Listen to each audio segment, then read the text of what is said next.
Hello friend, मैं आनंद राज आप सबों के बीच। देखिए, आज हम मिथिला यूनिवर्सिटी का देखिए मेथड का एग्ज़ाम आपका 20 तारीख से होने वाला है, सेकेंड ईयर का। देखिए, सबसे पहले मेथड का ही एग्ज़ाम होगा।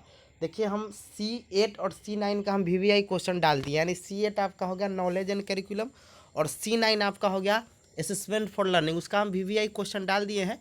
जो नहीं देखेंगे जाके देख लीजिएगा। अब आपका बचा हुआ है जो C10 और ऑप्शनल जो पेपर है उसका भी हम कोशिश करेंगे डाल देने का। देखिए, आज हम आपका हिस्ट्री मेथड का हम क्वेश्चन लेके आए हैं। आपका VVI क्वेश्चन आपका जो आपका 20 तारीख का एग्जाम होगा, समझे, 7B मेथड ऑफ हिस्ट्री जो होता है उसका हम VVI क्वेश्चन लेके आए। देखिए, पहले कुछ चीज़ जान जाइएगा। आपको 10 क्वेश्चन पूछा जाएगा, उसमें से बोला जाएगा आपको 5 का जवाब देने के लिए, यानी तीनों यूनिट में से आपको एक एक का प्रश्न का चयन करते हुए आपको 5 प्रश्न का जवाब देना है। यानी एक एक तो सब में से देना ही है और 2 आप किसी में से दे सकते हैं, या आप जो मन करे जिसमें से, या आप एक यूनिट में से 2 दे सकते हैं, लेकिन एक एक क्वेश्चन आपको प्रत्येक यूनिट से टच करना है, समझे। 5 क्वेश्चन का जवाब देना है। तो आइए, आपका पहला यूनिट में देखिए, हम जो यूनिट वाइज बताते हैं कैसे आपका क्वेश्चन पूछेगा। देखिए, पहला यूनिट में आप इतिहास के बारे में अच्छा से पढ़ लीजिएगा। इतिहास का क्या अर्थ है, उसका क्या परिभाषा, उसकी क्या प्रकृति है, उसका क्षेत्र क्या है, तो ये सब आप पढ़ ही के जाइए, क्योंकि एक क्वेश्चन इससे रिलेटेड रहता ही रहता है, समझे। इतिहास का अन्य विषय के साथ क्या संबंध है, तो 20 में पूछ दिया है, लेकिन मान लीजिए पूछ दे कि इसमें भी, तो आप थोड़ा देख लीजिएगा कि इतिहास की वीडियो भी हम डाले हुए हैं कि इतिहास का अन्य विषय के साथ संबंध, समझे।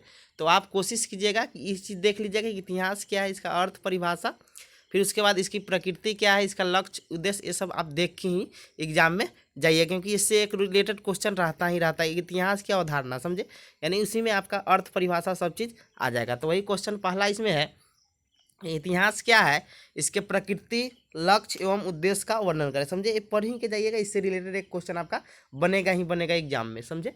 दूसरा क्वेश्चन इसमें है कि देखिए, पाठ्यक्रम से रिलेटेड भी एक क्वेश्चन आता है, समझे। देखिए, पाठ्यक्रम BCF बिहार में बनाती है और NCF पूरा मतलब भारत में बनाती है, समझे। तो क्वेश्चन ऐसे भी आएगा कि सामाजिक विज्ञान शिक्षण के लिए NCF 2005 के मुख्य बिंदुओं की व्याख्या करें। यानी पाठ्यक्रम में, देखिए पाठ्यक्रम इसमें नहीं दिया है, लेकिन NCF जो होती है पाठ्यक्रम का ही निर्माण करती है। तो क्वेश्चन ऐसे भी रहे कि पाठ्यक्रम निर्माण में NCF, इतिहास पाठ्यक्रम निर्माण में NCF की क्या भूमिका है, ऐसे भी क्वेश्चन आएगा। तो अब पाठ्यक्रम से रिलेटेड भी क्वेश्चन आएगा, तो एक आप क्वेश्चन पाठ्यक्रम से रिलेटेड देख कर ही जाइएगा एग्जाम में। तो वही क्वेश्चन है कि सामाजिक विज्ञान शिक्षण के लिए या इतिहास शिक्षण दे, बात वही बराबर है। में NCF 2005 के मुख्य बिंदुओं की व्याख्या कर, देखिए NCF दे चाहे BCF, देखिए दोनों मतलब सेम ही है, क्योंकि NCF का ही बहुत पार्ट आपको BCF में मिल जाएगा। BCF 2008 है, BCF का फुल फॉर्म होता है बिहार कैरिकुलम फ्रेमवर्क, और NCF का होता है नेशनल कैरिकुलम फ्रेमवर्क, समझे। और BCF जो है 2005 का है, BCF 2005 होता है, BCF 2008 का है और NCF 2005 का है, समझे। तीसरा क्वेश्चन लिखे हैं कि इतिहास शिक्षण को आप किस प्रकार रुचिकर बना सकते हैं, व्याख्या करें। यानी उसमें आप कहानी के द्वारा, ये सब के द्वारा आप क्या उसको रुचिकर बना सकते हैं। तो ये 3 क्वेश्चन आप देख लीजिएगा, समझे। देखिए, कोई भी एग्जाम में क्वेश्चन आए उसको छोड़िएगा नहीं, मतलब उससे को रिलेट करके लिख कर आइए। क्वेश्चन छोड़ दीजिएगा तो 1 को नंबर नहीं देगा, समझे। और एग्जाम में आप कोशिश कीजिएगा कि सब जितना क्वेश्चन बोल रहा है बनाने के लिए उतना क्वेश्चन आप बनाकर ही आइए, समझे। आइए, यूनिट 2 में आपका क्वेश्चन है। देखिए, यूनिट 2 में आपका पाठ योजना या आपका इकाई योजना से, यानी यूनिट प्लान से क्वेश्चन एक पूछेगा ही पूछेगा, समझे।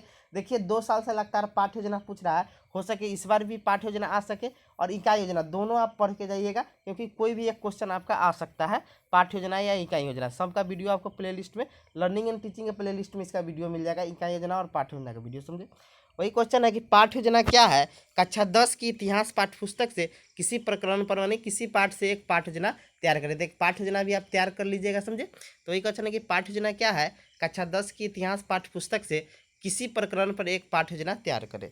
फिर अगला क्वेश्चन है, देखिए बहुत VVI क्वेश्चन है आपका, 5 नंबर जो है कि एक अच्छे इतिहास पाठ्य पुस्तक की विशेषताओं की विवेचना करें। यानी एक अच्छा पाठ्य पुस्तक की कौन कौन विशेषता हो सकता है उसकी विवेचना करना है। एक अच्छे इतिहास पाठ्य पुस्तक की विशेषताओं की विवेचना करें। और लास्ट आपका छठा क्वेश्चन आपका यूनिट 2 में है कि इकाई योजना क्या है। देखिए, इकाई योजना और पाठ्य योजना आप पढ़ के जाइएगा।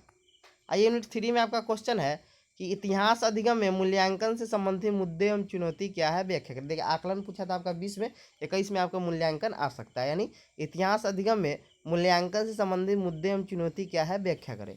और 10वां आपका क्वेश्चन है, 8वां कि वाइगोस्की का सोशल कंस्ट्रक्टिविस्ट यानी रचनावाद सिद्धांत क्या है, इस सिद्धांत का शैक्षिक निहितार्थ कि एक क्वेश्चन आपका यूनिट 1 में भी पूछ सकता है, समझे, या यूनिट 3 में जहाँ मन करे वहाँ पूछे, लेकिन आप पढ़ के जाइए, किसी में पूछेगा उससे क्या दिक्कत है, समझे। फिर आपका इसी क्वेश्चन को ऐसे ही पूछ सकता है कि रचनावादी उपागम द्वारा इतिहास शिक्षण किस प्रकार किया जाता है, विवेचना करें, समझे। रचनावादी उपागम दे या वाइगोस्की का सोशल कंस्ट्रक्टिविस्ट रचनावाद सिद्धांत दे, बात बराबर है, समझे। आइए अब देखते हैं 9वां क्वेश्चन है कि समस्या समाधान विधि क्या है। स्रोत विधि पूछा था आपका 2020 में, तो इसमें समस्या समाधान विधि इंपॉर्टेंट है कि समस्या समाधान विधि क्या है, इतिहास शिक्षण में इसका उपयोग किस प्रकार किया जा सकता है, उदाहरण सहित व्याख्या करें। यानी कह रहा है कि समस्या समाधान विधि क्या है, इतिहास शिक्षण में इसका उपयोग किस प्रकार किया जा सकता है, उदाहरण सहित व्याख्या करें। फिर अगला क्वेश्चन आपका है कि इतिहास विषय में समूह अधिगम की महत्ता की विवेचना करें, समूह में अधिगम के लिए किस प्रकार की विधियों का उपयोग किया जाता है। यह भी क्वेश्चन आपका बहुत इंपॉर्टेंट है, इसी को पढ़ के जाइएगा। और लास्ट एक हम एक्स्ट्रा दे दिए हैं कि उपचारात्मक शिक्षण, ये भी 2020 में पूछा लेकिन पूछ सकता है कि उपचारात्मक शिक्षण क्या है, इतिहास कक्षा के कमजोर छात्र के लिए आप उपचारात्मक शिक्षण किस प्रकार से नियोजित करेंगे, विवेचना के लिए। तो देखिए आप इतना क्वेश्चन को ध्यान में रख के जाइएगा। देखिए बाद बाकी जितना मेथड आपका बच गया हम कोशिश करेंगे उसका हम उपलब्ध कराने का, समझे, क्योंकि देखिए मेरा हिस्ट्री था इसीलिए हम हिस्ट्री का लेकर आया, समझे। तो हम कोशिश करेंगे उपलब्ध कराने का। और देखिए आपका जो C10 बच गया उसका और ऑप्शनल है उसका हम कोशिश करेंगे आपका हो जाए। तो ये आप देख लीजिएगा हिस्ट्री वाले इतना क्वेश्चन। देखिए क्वेश्चन थोड़ा घुमाएगा भी, तो आपको उसको जोड़ के मतलब कैसे भी लिख के आइएगा, क्वेश्चन छोड़िएगा ना, ये चीज़ आप दिमाग में रखिएगा। क्वेश्चन छोड़ दीजिएगा तो आपका नंबर कम जाएगा, क्वेश्चन लिख के आइएगा तो आपको बहुत अच्छा नंबर आएगा, समझे। इसलिए क्वेश्चन आप छोड़िएगा नहीं, एकदम अच्छा से लिख कर आइएगा, समझे। तो इतना आप क्वेश्चन देख लीजिएगा, इतने में आपको बहुत अच्छा नंबर आ जाएगा, समझे। Thank you.